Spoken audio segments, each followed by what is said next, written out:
Hey guys, what is up and welcome to my channel. It's a Hardback Life. My name is Jordan, and today we're going to be talking about my June wrap-up. Yes, that is right, my friends. Another monthly wrap-up. And this one is going to be particularly interesting because there was a readathon that was happening, and I participated in it. It's called the Magical Creatures Readathon. And there were 9 prompts within that readathon based off of 9 magical creatures. And I really enjoyed this readathon because it was very chill. There was no competitiveness happening, which was good for me because I didn't need the stress of trying to finish a book for a team situation to win points and all that jazz. But I'm actually going to be doing that next month for the Oasis Discord readathon is holding a readathon, and I will get into that in another video within a couple days. But anyway, let's talk about the 5 books that I read, including the one that I'm currently reading. The first book that I read and finished was a carryover from I almost said April. It was a carryover from May into June, and I read this mostly while I was on vacation in California in May, but I couldn't quite finish it. And that is We Were Kings by Court Stevens. This is a YA mystery thriller type book, and which you'll see a lot of, by the way, because I read, I think 3 out of the 5 of my books that I read this month were thrillers or murder mysteries or something like that. Anyway, this one in particular is about a girl named Nyla King. She's 18 years old, and she basically is living in Kansas, I believe, with her mom and their friend Richard. And Nyla finds out a whole bunch of truth about her family, particularly her mom's side of the family. And frankly, her mother's friend Frankie Quick was convicted of a murder, her mom's sister's murder, 20 years ago. And so Frankie has been in jail for over 20 years, and Nyla's mother's been obsessed with that whole situation for Nyla's whole life. And Nyla decides to take it upon herself to go visit Frankie in jail, and you'll find out, obviously, if she did it or not. And once she visits her, she's convinced that Frankie didn't do it. So Nyla takes it upon herself to figure out the truth. But the catch is, she only has 30 days. Because there's this thing that was passed in this book by the government called the Accelerated Death Penalty Act. And within those 30 days, you can appeal, but if your appeal fails, then you're going to die. And so, like I said, Nyla has 30 days to prove whether Frankie was innocent or not. And so and within her journey of trying to prove Frankie's innocence, she finds out a heck of a lot when it comes to her biological family's, or her mom's family's secrets, and the town of which her mom grew up, all their secrets. It's crazy. There was reveal after reveal after reveal. I really enjoyed this book. I'd say the ending was a little, just, I don't know, I won't say forced, but it was kind of sudden. And I just was thrown off by that. But I really still did enjoy this book, and I definitely recommend it. This is We Were Kings by Court Stevens. Ooh, the second book I read, I absolutely loved. It was another murder mystery thriller type book, and it is Not a Happy Family by Shari Lapena. This is a book of the month copy, and I'm definitely going to reread this one because I feel like there's some things that I missed. But I definitely, if you're looking for a good mystery and thriller type book, Shari Lapena. Yeah, Shari Lapena is a great author to go to because she is a fantastic writer and she really knows her stuff. Like, it's ridiculous. This is about a family, the Merton family. They're a rich family living in I forget the fictional town that they live in, but anyway, they get together a lot during the holidays, and this particular holiday, Easter, something bad happens, and it's not a spoiler. Basically, they meet for Easter dinner at their parents' home, the three kids and the family and their nanny slash maid. Anyway, so they all meet for dinner at their parents' house, and then a day or two later, the parents are discovered dead in their home. And the three kids are the main suspects. And this book is another one that just like was twist after twist, reveal after reveal, and just shocking. This book shocked the crap out of me. I was just like, all right. And then like each of the kids have their own issues, and especially when it comes to their parents. And I was floored with how good this book was. It's a little on the predictable side a little bit, but you know what? It was still freaking good. And I really enjoyed the characters. I will say that a couple of the characters, in my opinion, were not fully developed or fleshed out because they were not like present for some of the book. Anyway, besides that, I really enjoyed this book. I gave it a 4.2 out of 5 stars. Like I said, Shari Lapena is a great author, and if you're definitely looking into getting into murder mystery type thriller books, she is one author I definitely recommend. Okay, the third book I read for the month, and my favorite book of the year so far, is none other than Good Girl, Bad Blood. Holy crap. This is the sequel to A Good Girl's Guide to Murder, which is the name of the series. A Good Girl's Guide to Murder I read back in November of 2021. Yes, it did. And I absolutely loved that book so much. And this book is no different. A Good Girl's Guide to Murder is about a girl named Pippa Fitzamobi. She is 17 years old, almost 18. She's a senior in high school. And she's doing this thing. In the first book, she was doing this thing called the Capstone Project. And she chose to do her capstone project on a murder that happened in her town a few years ago before she was in high school. And basically, a girl named Andy Bell was murdered, and her boyfriend Sal was the prime suspect. But the crazy thing was, her boyfriend Sal turned up dead not too long after she was missing. And so in the first book, she sets out to prove whether he was innocent or not. And this book is a continuation of the series.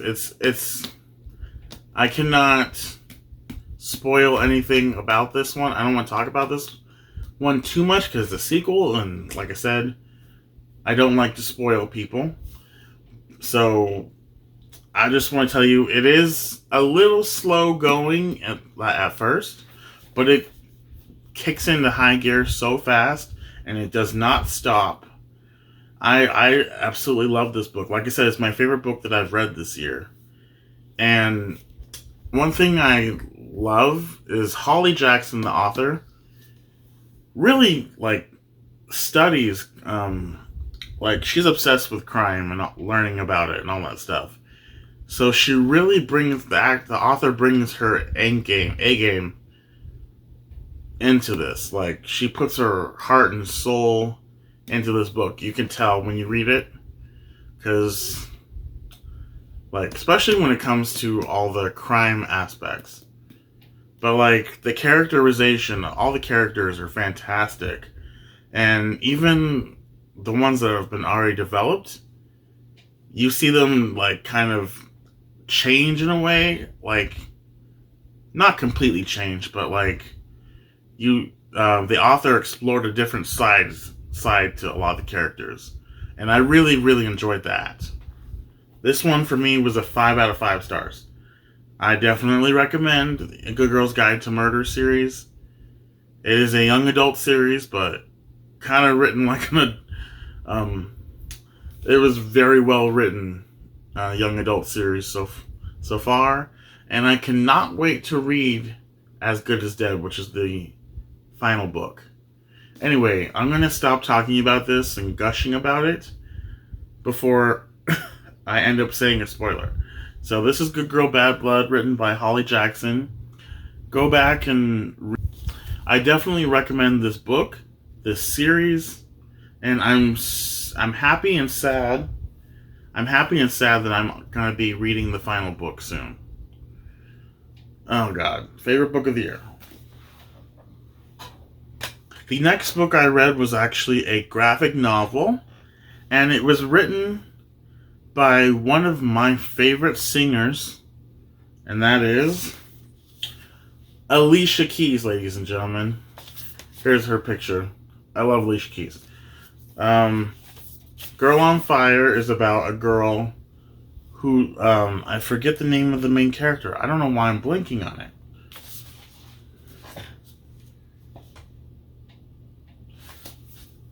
Lolo Wright is the name of the character. And she's basically a straight A student who's living in the, I can't remember if she's living in the projects or near the projects. And she's living in a rough neighborhood, a rough school. And her school is rough for her because she's basically a smart kid, and everybody makes fun of her because of it. And one day, she receives these weird powers that she doesn't quite understand.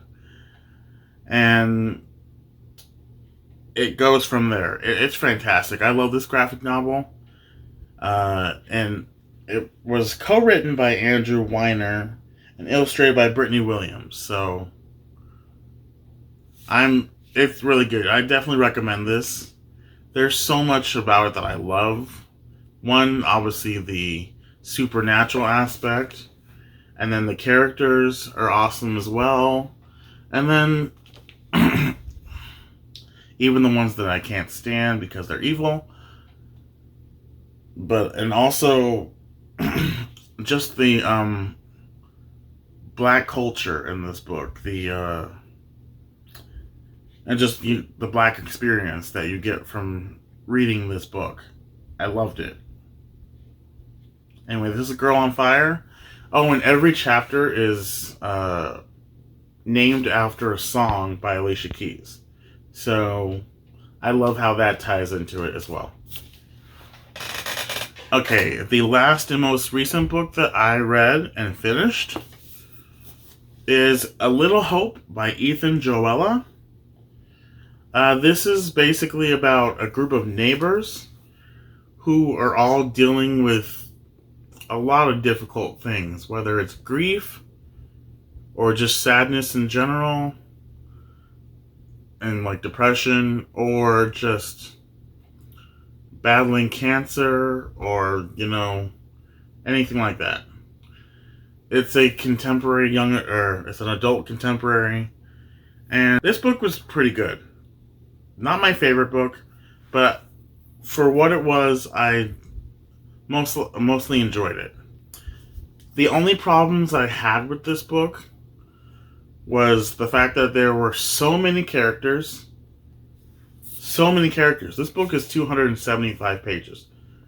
Like, every character, there were like, the central 3 or 4 or 5 main characters, but then like every character ended up having their own chapter, or at least a few pages dedicated to them. Like, it was kind of annoying to me. Like, one character would be introduced, and then like all of a sudden the next chapter is about them. I'm like, why is everybody becoming a main character? Like, I get it. There are several books that have a huge cast of characters. This could have been easily written as like a family drama for a TV show. I that's what it felt like to me. But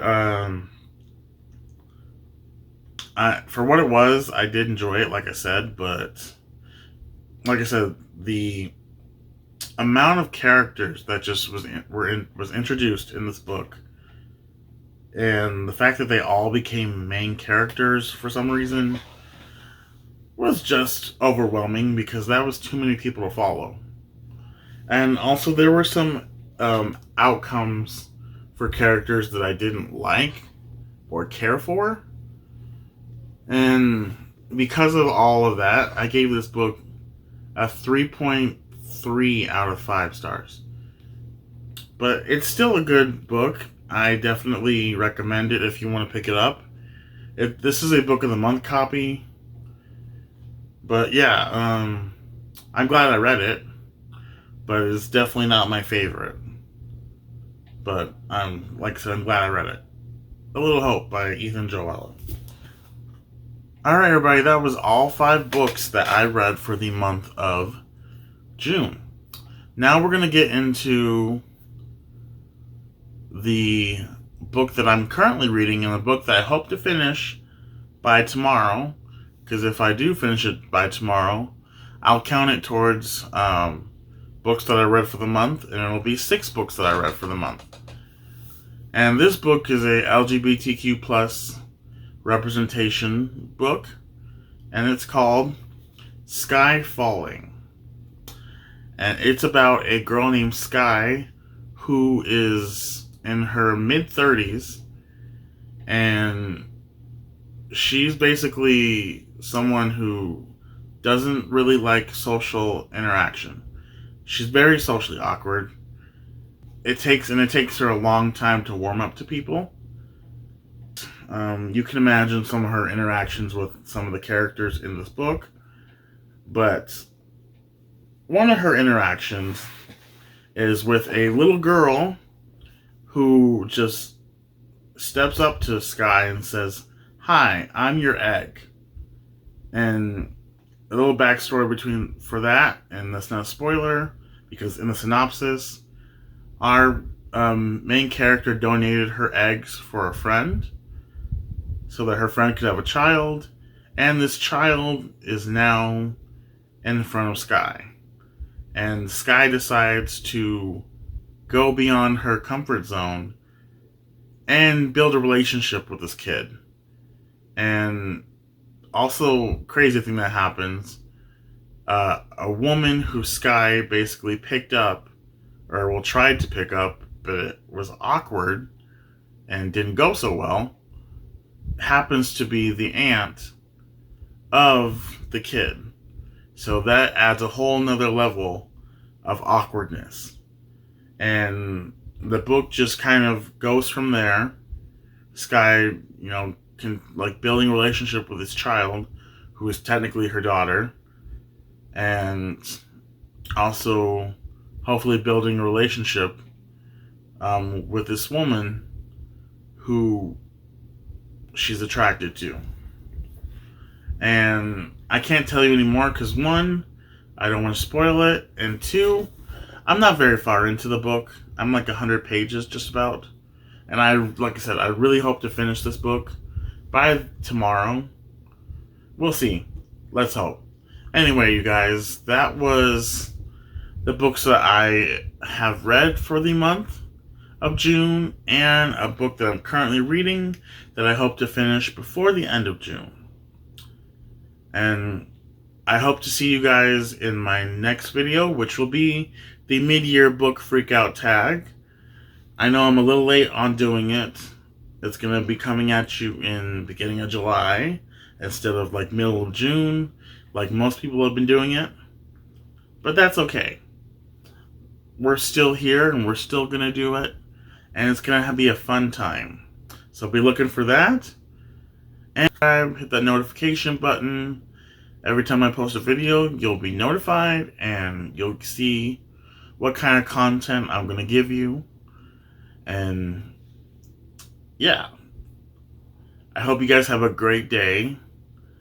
And yeah, just enjoy the weather wherever you're living at. I hope it's good weather. The mid-year book freakout tag is going to be coming soon from me.